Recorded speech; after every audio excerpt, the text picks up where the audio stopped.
ស្វាគមន៍ចំពោះកម្មការមេរៀនបន្តទៀតសម្រាប់មេរៀននេះគឺយើងសិក្សាតទៅជាមួយនឹង Knight Tool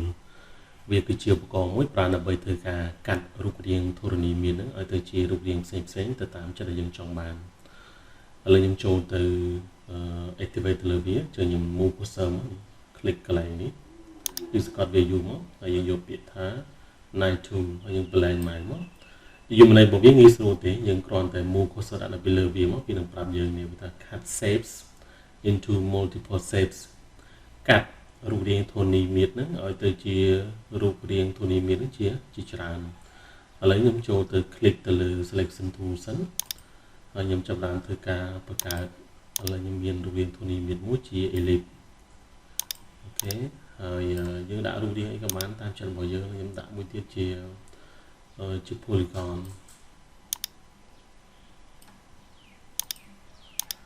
ដូរពណ៌វាទៅដាក់ពណ៌វាពណ៌ហមអូខេអញ្ចឹងដើម្បីធ្វើការប្រើប្រាស់ទៅលើ Knight Tool យើង click select ទៅលើ object ហ្នឹងមកហើយយើងចូលទៅ click ទៅលើ Knight Tool ហ្នឹងហើយបន្តមកទៀតគឺយើង click សកត់ឲ្យអូសទាញ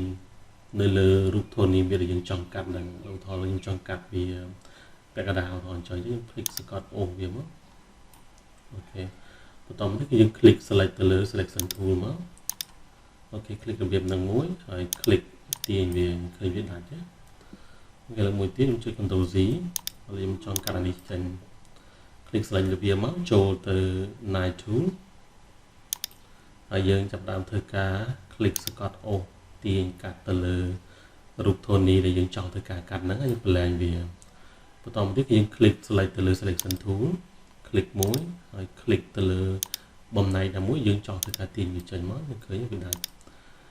អូខេឥឡូវខ្ញុំ move វាមកខាងនេះមួយទៀតអានេះ click select លើវាមក click ទៅលើ Knight Tool ហើយយើង click សកត់អូសវាតាមចិត្តរបស់យើងអូសទៅតាមរូបរាងយើងចង់បានហើយយើង click select ទៅលើ selection tool click មួយ click វាម្ដងទៀតហើយទាញចេញក្រៅមកយើងឃើញវាដាច់ចេញពីគ្នាអូខេករណីមួយទៀតគឺយើងអាចធ្វើការកាត់ឲ្យវាត្រង់ឥឡូវឧទាហរណ៍ថាខ្ញុំចូលទៅបង្កើតជាចតុកោណកែងមួយរបៀបនេះខ្ញុំដាក់ពណ៌វាពណ៌គេពណ៌លឿងចុះដើម្បីងាយស្រួល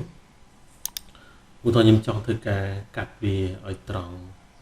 អញ្ចឹងគឺយើងចូល click ទៅលើ Knight Tool មកយើង click Alt បូក Shift ហើយយើង click Alt បូក Shift ខ្ញុំចង់កាត់វាត្រង់នេះយើង click ទាញវាអូខេហើយយើង blend វាមក click ទៅលើ selection tool click វាមួយ click មួយទៀតទាញចេញក្រៅឃើញអត់បើសិនបើយើងអត់ចុចទៅលើ Alt Shift ទេគឺវានឹងវាយឥឡូវឧទាហរណ៍ថាខ្ញុំ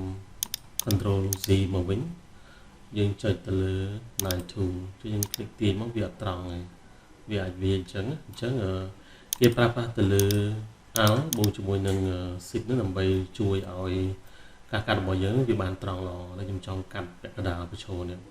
ចុចយើង click select វាមកចុចទៅលើ Knight Tool ចុចទៅលើ Alt Shift click ទាញវាយើង blend វាមកចុចទៅលើ selection tool click មួយទៀតទាញចេញក្រៅអញ្ចឹងមេរៀននេះគឺយើងបានរៀនទាក់ទងជាមួយនឹងការប្រើប្រាស់ទៅលើ Knight Tool Knight Tool គឺជាឧបករណ៍មួយប្រើដើម្បីធ្វើការកាត់រូបធរណីមាត្រដើម្បីឲ្យវាទៅជារូបរាងធរណីមាត្រផ្សេងៗជាច្រើនទៀតអញ្ចឹងសូមអរគុណសូមជម្រាបលា